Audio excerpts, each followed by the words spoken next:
Hola, mi nombre es Lara María y voy a hablar sobre patrimonio, sociedades y capital. De acuerdo con el patrimonio, ¿cómo se clasifican las sociedades?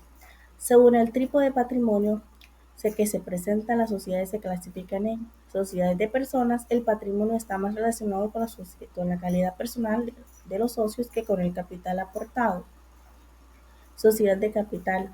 Lo más importante es el capital social aportado, no la identidad de los socios. Sociedad mixta.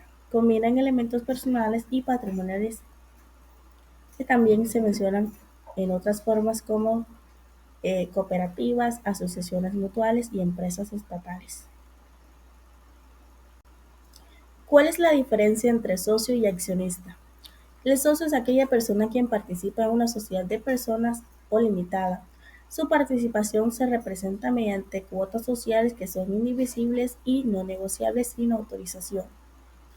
En cambio, el accionista es aquella persona quien participa en una sociedad por acciones, por ejemplo, como una sociedad anónima, y su participación se representa mediante acciones. ¿Cuáles son las características principales de las sociedades de personas? Lo más importante es la calidad personal de los socios. El capital se divide en cuotas sociales, indivisibles y no negociables sin autorización. Requieren de un mínimo de 2 socios. La duración de la sociedad suele estar entre 25 y 50 años. Todos los socios deben estar domiciliados en el país. Un socio no puede tener más del 10% del capital social en varias sociedades de este tipo.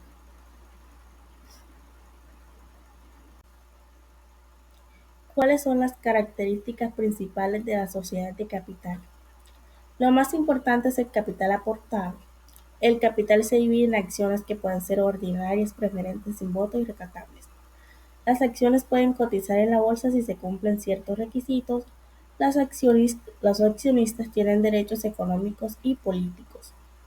La sociedad se construye mediante escritura pública e inscripción en el registro mercantil, y la responsabilidad civil recae sobre los administradores.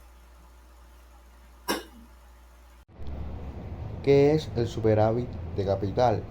El superávit de capital no es más que la parte del patrimonio que surge en los aportes adicionales de los socios, accionistas o de ciertos hechos contables y que no provienen de utilidades generadas por la empresa.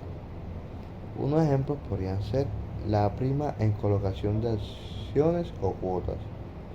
Otro ejemplo podría ser la revalorización del patrimonio y otro ejemplo podría ser las donaciones o aportes extraordinarios.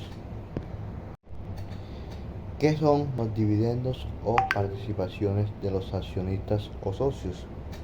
Son la parte de utilidades de la empresa que se distribuyen entre los socios y los accionistas, proporcionalmente a su partición en el capital.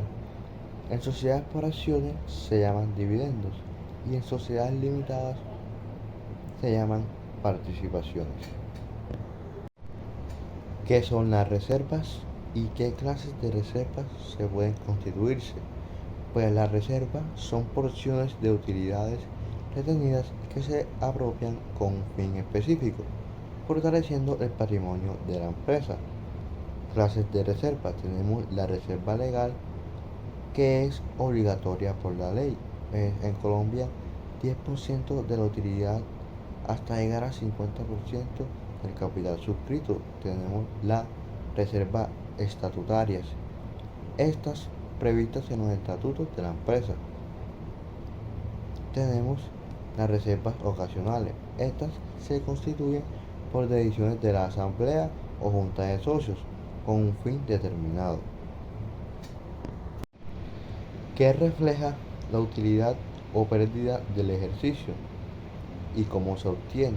Pues refleja el resultado económico del periodo contable, es decir, si la empresa generó ganancias, pues la utilidad o pérdida después de realizar todas sus operaciones se obtiene con la siguiente fórmula: utilidad o pérdida del ejercicio igual a ingresos menos gastos, menos costos, menos impuestos, como pueden ver en pantalla. Es el indicador clave de la gestión empresarial en el año, ya que muestra si hubo rentabilidad o no. Buenas tardes, profesor, compañeros. Mi nombre es Olga Zapata y continuando con las preguntas, ¿qué son utilidades acumuladas? Las utilidades acumuladas son las ganancias que ha obtenido la empresa de ejercicios anteriores y que los dueños o accionistas no han decidido qué hacer con ellos. Este valor se puede guardar para invertir en la empresa o como dividendos o como respaldo financiero. No se puede capitalizar, distribuir o apropiar. Es un valor que solo se puede mover cuando los accionistas o los dueños de la empresa decidan qué pueden hacer con este valor. Continuando con las preguntas, ¿qué es una acción y qué tipos de acción puede emitir una entidad?